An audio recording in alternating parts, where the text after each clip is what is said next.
மக்களே, welcome to Vayadi Alamelu channel.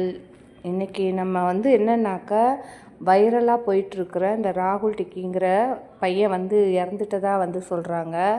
ரொம்பவே மனசு ரொம்ப கஷ்டமாக இருக்குது. ஏன்னா நானே சில சமயத்தில் ரொம்ப ஒரு டென்ஷனாக இருந்ததுன்னா அந்த பையனோட வீடியோவை தான் நான் பார்ப்பேன்.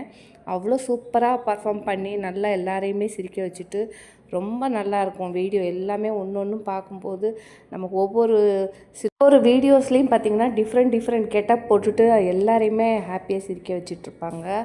நிறைய டைம் பார்த்திங்கனாக்கா என்னோட என்டர்டெயின்மெண்ட்டே அந்த பையன்தான். அவ்வளோ அந்த வீடியோவை ரசித்து பார்த்துட்ருப்பேன். இப்போ பார்த்திங்கன்னா எனக்கே கஷ்டமாக இருக்குன்னா அவங்க பேரண்ட்ஸ்க்கு எவ்வளோ கஷ்டமாக இருக்கும்.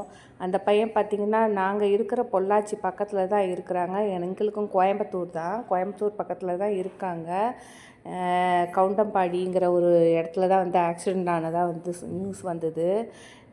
நாங்கள் இருக்கிறதுக்கும் அதுக்கும் பார்த்திங்கன்னா ஒரு 1 கிலோமீட்ரு தான்.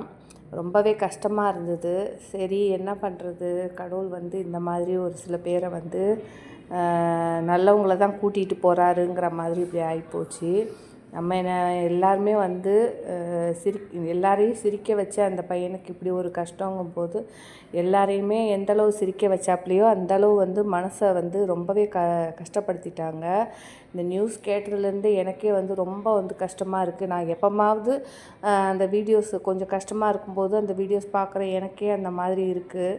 அவங்க பேரண்ட்ஸ்க்கு, அவங்க ஒய்ஃபுக்கு எல்லாருக்கும் எப்படி இருக்கும்.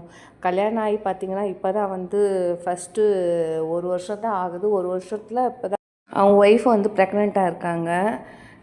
அவங்க ஒய்ஃபை கூப்பிட்டு வர்றதுக்காக தான் போயிருக்கிறாங்க. போகிற வழியில் இந்த மாதிரி ஆக்சிடெண்ட் ஆனது எங்களுக்கு ரொம்பவே மனசு கஷ்டம். எல்லாம் ப்ரே பண்ணிக்க தான் செய்யணும்.